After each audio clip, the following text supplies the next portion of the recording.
each other. You can't get the adrenaline pumping without the terror, good people. Oh, Friday the 13th, Part 8, Jason Takes Manhattan.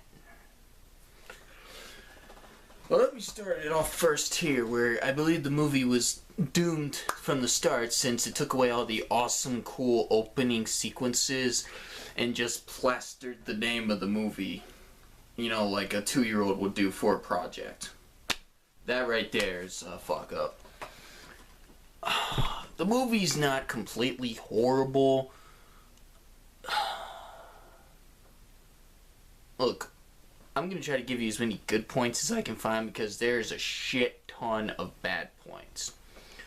Okay, it's not a good point, but it's not really a bad point. At the end of 7, he gets dragged into the water, but in this one, electricity is what brings him back to life again. Usually you should only bring someone back by one thing once. You don't do it again. The killings, besides a couple of them, they are still classic Jason. You know, we get some good killings here, good killings there, and more than half the movie takes place on a cruise ship, which ain't a bad idea as it sounds. But, I've heard people complain that Friday the 13th Part 5 is the worst, or 7 is the worst. But I've also heard people say that 8 takes the fucking cake. And by fucking God does it take the fucking cake. There's only a couple things good about it. Okay, you know, having him on a cruise ship killing people, okay, that's not a bad idea. But then when you take the last 40 or 30 fucking minutes of the movie and put him fucking in Manhattan, New York, that's a rush, okay? You're rushing it like, you know, they rushed The Lost World freaking 2 or fucking Christ, Spider-Man 3. Okay, you're rushing it. It should not have been called Friday the 13th Part 8, Jason Takes Manhattan. It should have just been called Friday the 13th Part 8.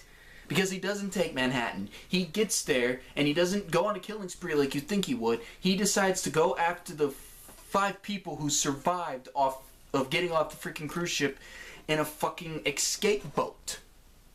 A lifeboat, okay? And they're able to row themselves all the way to fucking New York. And like I said, instead of fucking taking and killing anybody who gets in his way, he's only killing these people. He knocks over a fucking radio a bunch of gangsters are freaking listening to.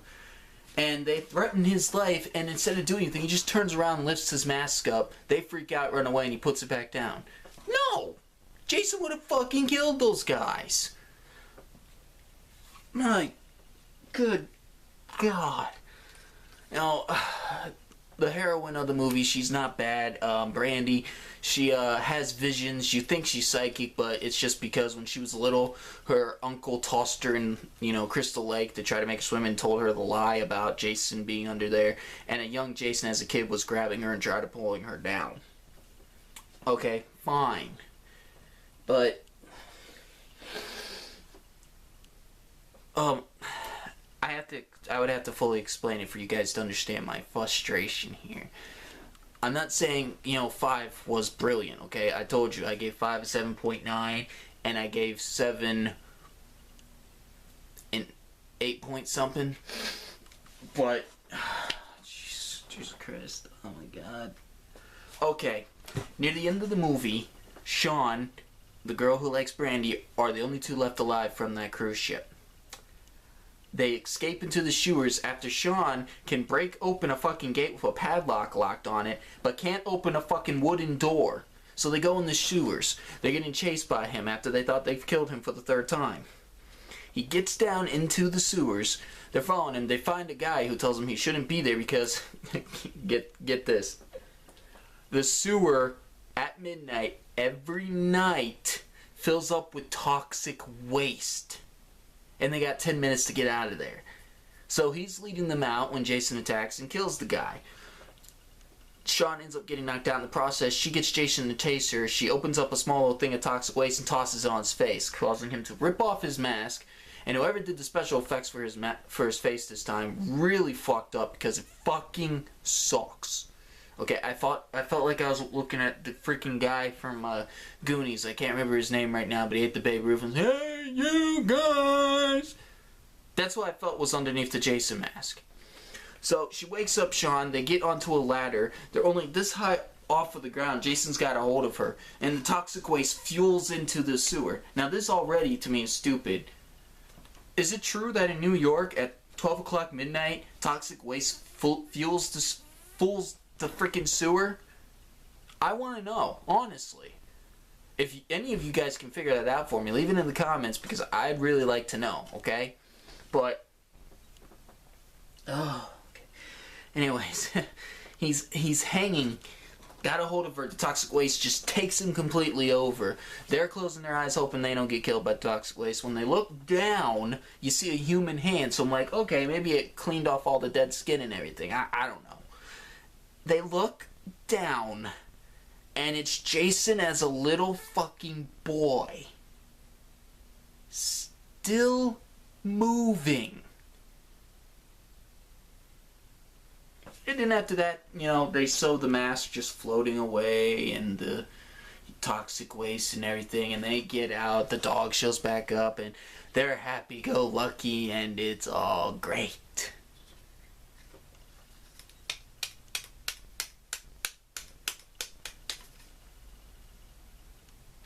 After I saw that, literally, what the fuck? That's what came out of my mouth. I tell you what, I can do a Friday the 13th, Part 8, Jason Takes Manhattan, director's cut, alternate ending, and it would be way better, okay? Just watch, okay? You got the same scene of him chasing them down the freaking sewer thing, okay? You don't have the stupid toxic waste filling up, but she does get toxic waste and spill it in his face, so he still rips off his mask. And we see Babe Ruth guy, okay? As they're running down, they go past this weird thing. Brandy ends up tripping. They're both on the ground, helpless. Jason goes to make his final mark. He turns around and sees 4 tall green amphibians with ninja weapons standing behind him. He turns around to see what it is, and before he can get a freaking move off, the fucking Ninja Turtles beat the living shit out of him. Okay? They beat the living shit out of him, and Jason is done. They won because they're real ninjas, and they kill his ass, make sure he's dead. Save them. They offer to buy him a pizza. There you go, happy ending. And I bet you that ending would be a hell of a lot better than the piece of shit ending they gave us. 7 was not perfect, okay? I didn't like how 7 ended, but this one, oh my god, this right here to me is the black sheep of the Friday the 13th franchise. I hate it so goddamn much. They should have just kept Jason on the fucking boat and did it that way, to where in the end they figured out there's no other way to stop Jason. They decide to blow the fucking boat up and try to get away before it happens. Of course, Jason's been blown up before and he won't die, but he'll be stopped for now. And, you know, whatever current he's in the water, when they did the next one, they could have had the current drag him back to the area of Crystal Lake. And there you go, perfectly fine.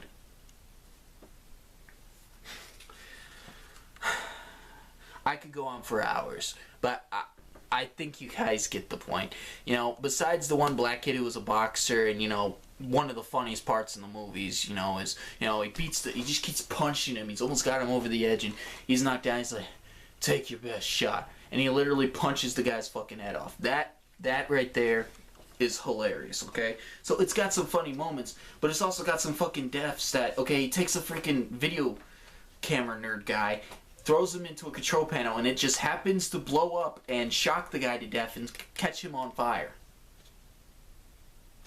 Yeah. Yeah, that. But I can be bitching for hours, but like I said, I think you get the point. My final verdict for Friday the 13th, Part 8, Jason Takes Manhattan, and he doesn't even fucking take Manhattan. He only takes 30 fucking minutes of him being in fucking New York. Is a 5 out of 10. It gets to the 5 to where it's okay to watch it. The only reason why you should watch it is if, honestly, it's the only Friday movie you can get your hands on, or if you are watching them in the sequence and you want to watch all of them because you'd like to watch the freaking whole franchise. Other than that, you know, it was really good when he was on the boat. I'm telling you. And then they totally fucked it up the last 40 minutes, makes the whole entire fucking movie horrible and pointless to watch. I'm so glad that they honestly got to do another movie. Because, you know, I've seen Jason Goes to Hell once, and I did like it. And I'm glad I never had to watch Friday the 13th Part 8. And I swear to God, just like Freddy's Revenge, unless I do a review for it, I'm not watching this movie again. Never. It gets a 5 only because it is just barely an average fucking film. It, you know, does great at first, trying to keep to the Jason shit, and then totally fucks up. Okay? A 5 out of 10. This is the black sheep of the Friday the 13th films. Okay? Let's just hope, since Paramount Pictures rebought back the rights, that they will give us a good Friday the 13th movie. Even though the remake was good, I'd like to see that continued or a new one done. Go ahead and leave me a comment down below. Did you actually like this movie? Did you hate it? Is it the black sheep, or is it the best out of the franchise? Like and share this video with your friends. Maybe they will have the same aggression I have towards this movie. You know, and it would be nice to know that there are more people out there like me. And, you know, you can see my previous Friday the 13th movie reviews on my channel. Thanks for watching, and have a more phenomenal day.